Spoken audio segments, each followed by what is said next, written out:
Comme tous les mercredis, on met à l'honneur une association du Poitou-Charentes. On va pousser la porte d'une école de musique pas comme les autres, c'est à Poitiers.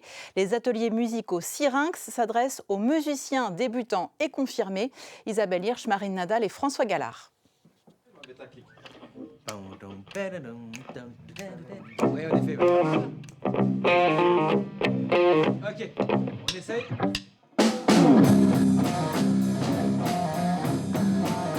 À l'origine, ça a été monté par des profs de jazz qui voulaient justement montrer qu'on pouvait enseigner autrement la pratique du jazz et surtout la jouer directement en collectif, en groupe, quoi. À la base, c'était ça. Puis après, ça a tourné un peu vers d'autres cultures, comme par exemple le rock, ou enfin, les musiques actuelles amplifiées, ou le classique, le traditionnel, etc. Et peut-être même bientôt le rap.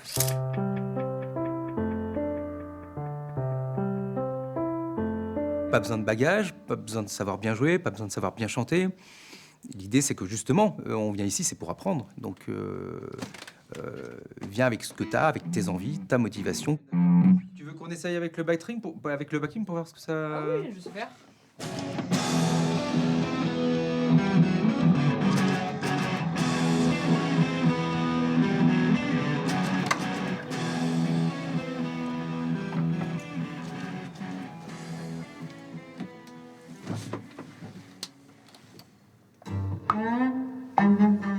Alors là, on se trouve dans le studio donc, de Syrinx.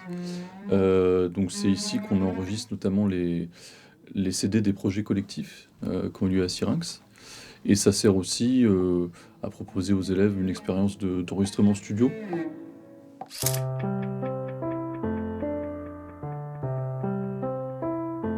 Mon rôle, à la base, je suis plutôt donc, agent d'accueil. Slash régisseur, donc je m'occupe d'accueillir les gens, de faire les inscriptions, de les renseigner aussi toute l'année. Je m'occupe de mettre en place les sorties d'ateliers aussi. On a beaucoup d'enfants, on a un éveil musical qui a beaucoup de succès. Après, on a une espèce de creux entre 18 et 25 ans. On a moins d'adhérents dans cette tranche d'âge. Et après, sinon, on a aussi beaucoup d'adultes. Eh bien, je vous présente aujourd'hui quelqu'un qu'on oublie toujours. C'est Jacques. Jacques, il est comme ça, et on parle jamais de lui.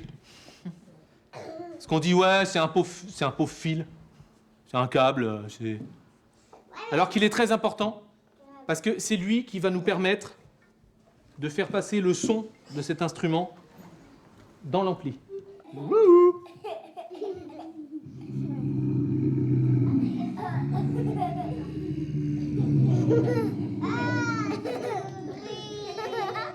Le public ici vient beaucoup sur la base d'un dérapage. Et on utilise le dérapage pour progresser, plutôt que d'apprendre des choses en se disant, quand j'aurai tout appris, je pourrai jouer sérieusement.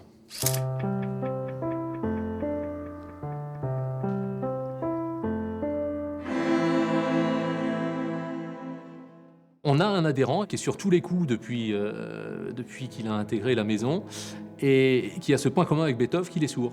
Et il vient nous voir en début d'année, il dit « Est-ce que tu crois que je pourrais diriger un ensemble à un moment ?»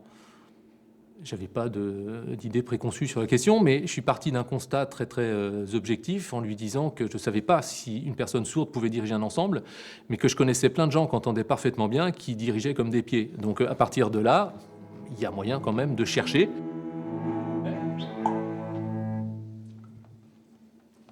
Je dirais rien, mais il y a quelqu'un qui a une barbe qui n'était pas dedans.